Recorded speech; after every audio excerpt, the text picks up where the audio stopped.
Hello everyone, அஸ்ஸலாமு அலைக்கும். Welcome back to my channel. இன்னும் ஒரு யூஸ்ஃபுல்லான வீடியோண்டோட உங்களே சந்திக்கிறதுல மிச்சம் சந்தோஷம். இன்றைக்கி நான் இந்த வீடியோவில் உங்களோட ஷேர் பண்ணுற ரெசிபி வண்டப்பம் தான். இந்த வண்டப்பம் செய்கிறதுக்கு நான் கோதுமை தான் யூஸ் பண்ணினேன். அதாவது ஸ்ரீலங்காவில் கோதுமை வாங்குவாங்க, இந்தியாவில் மைதா வாங்குவாங்க. இந்த ரெசிபியை செய்கிறதுக்கு அவன் ஒன்றும் தேவையில்லை. நாங்கள் சாதாரணமாக இடியாப்பங்கள் அவிக்கிற மாதிரி ஸ்டீம் பண்ணி எடுத்தாலே போதும்.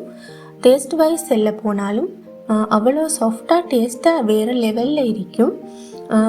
இது ஒரு ஈஸியான ரெசிபி தான். ஈவினிங் டீ டைம் ஸ்நாக்ஸுக்கு இதை ஈஸியாக செஞ்சு எடுத்துக்கொள்ளும். இப்போ வாங்க இது எப்படி செய்கிறேன்னு பார்ப்போம். இந்த வண்டப்பம் செய்கிறதுக்கு நாங்கள் ஃபஸ்ட்டுக்கு சுகரை கேரமல் பண்ணிக்கொள்ளணும். இந்த வண்டப்பத்துக்கு நான் 200 கிராம்ஸ் தான் சீனி எடுத்தேன்.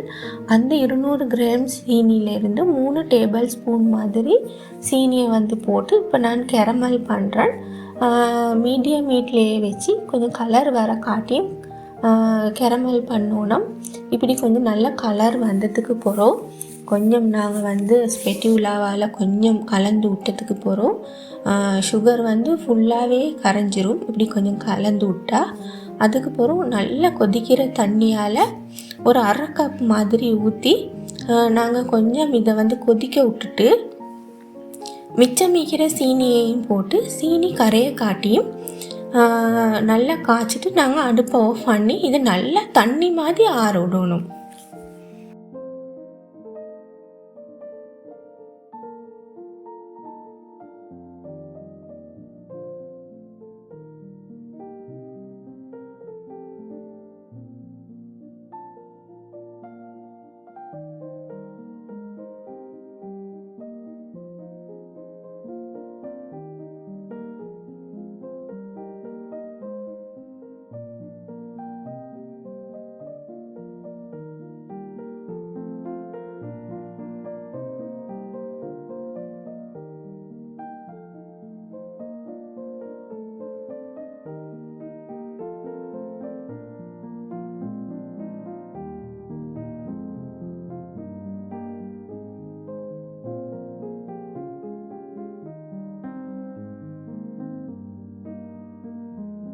அடுத்ததாக இந்த வண்டப்பம் பெட்டரை செய்கிறதுக்கு 200 கிராம்ஸ் கோதுமாவை நான் கொஞ்சம் நல்லா சளிச்சு எடுத்துக்கொண்டேன். கட்டாயம் சளிச்சு எடுக்கணும். கோதுமாவில் சில டைம் ஊத்தைகள் இருக்கும்.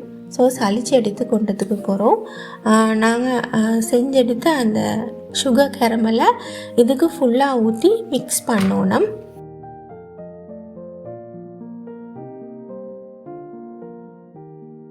சுகர் கேரமலை நாங்கள் மாவில் ஊற்றுற நேரம் சுகர் கேரமல் ஃபுல்லாக நல்லா தண்ணி மாதிரி தான் ஆறிக்கணும்.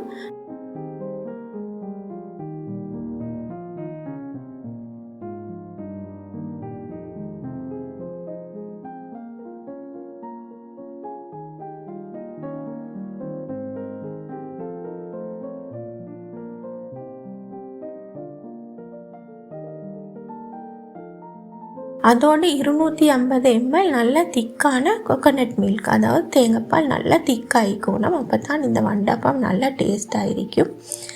அந்த கோகோனட் மில்கை கொஞ்சம் கொஞ்சமாக ஊற்றி இதை ஒரு கேக் பேட்டர் வார மாதிரிக்கு நல்லா மிக்ஸ் பண்ணணும். தேங்காய்ப்பால் ஊற்றுற நேரம் கொஞ்சம் கொஞ்சமாக ஊற்றியே மிக்ஸ் பண்ணுங்கள். இல்லாட்டி மாவு கட்டி படுறதுக்கு சான்ஸ் இருக்கு. மிக்ஸ் பண்ணுற நேரம் ஹேண்ட் பீட்டர் வச்சே மிக்ஸ் பண்ணலும், இல்லாட்டி நான் ஸ்பெட்டியூலாவால் சரி நல்லா மிக்ஸ் பண்ணலும். ஆனால் கோதுமை கட்டி ஒன்றும் இல்லாமையே நல்லா மிக்ஸ் பண்ணணும்.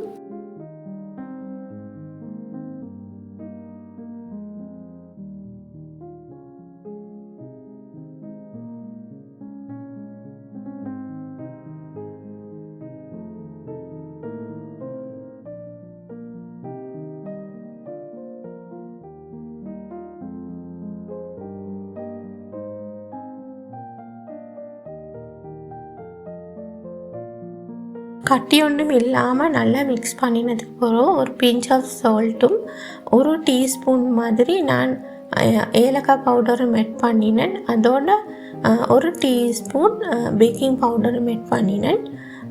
இதுக்கு வந்து இன்னும் நல்ல ஃப்ளேவரை கொடுக்கறதுக்கு 1 டீஸ்பூன் மாதிரி வெனிலா எசன்ஸும் ஆட் பண்ணினேன். உங்களுக்கு வெனிலா எசன்ஸ் ஆட் பண்ண விருப்பம் இல்லாட்டி நீங்கள் அதை ஸ்கிப் பண்ணிடுங்க. இப்போ இதெல்லாம் போட்டு ஒரு மிக்ஸ் கொடுத்ததுக்கு அப்புறம் நான் ரெடி பண்ணி வச்ச கப்பில் வந்து இதை வந்து ட்ரான்ஸ்ஃபர் பண்ணணும். இதை ஊற்றி உங்களுக்கு இந்த வீடியோவில் பார்க்குற நேரம் விளங்கும். இதை வந்து இப்படி ஊற்றுற நேரம் ரிப்பன் மாதிரி புலோனம். அதுதான் இதில் சரியான கன்சிஸ்டன்சி.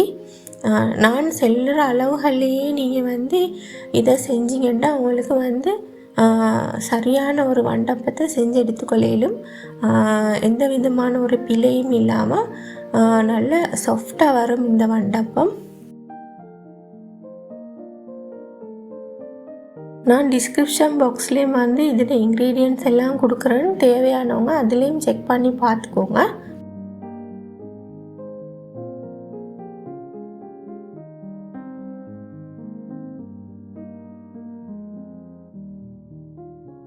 நான் இது போல் கப்ஸில் தான் இந்த வண்டப்பத்தை ஊற்றி ஸ்டீம் பண்ணி எடுக்க போகிறேன்.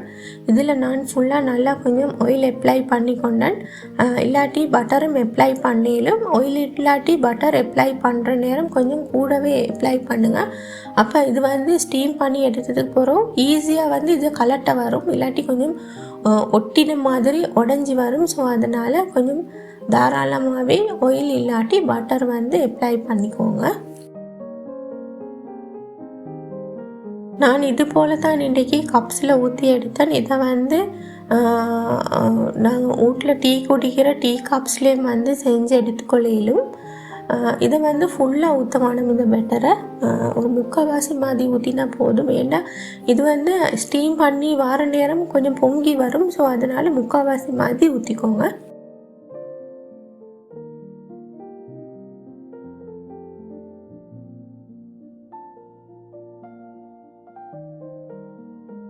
இப்போ இது மாதிரி தான் நான் வந்து இந்த வண்டப்பம் கப்பை வந்து நான் ஸ்டீம் பண்ணி எடுத்தேன்.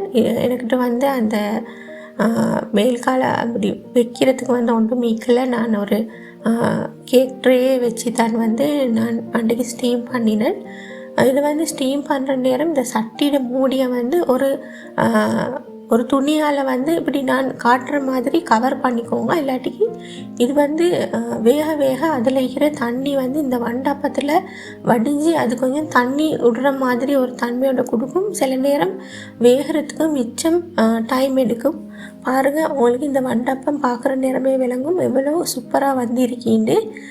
நல்ல அந்த கேக் மாதிரியே வந்திருக்கி. இது கேக் மாதிரியே தண்ணி இருந்துச்சு.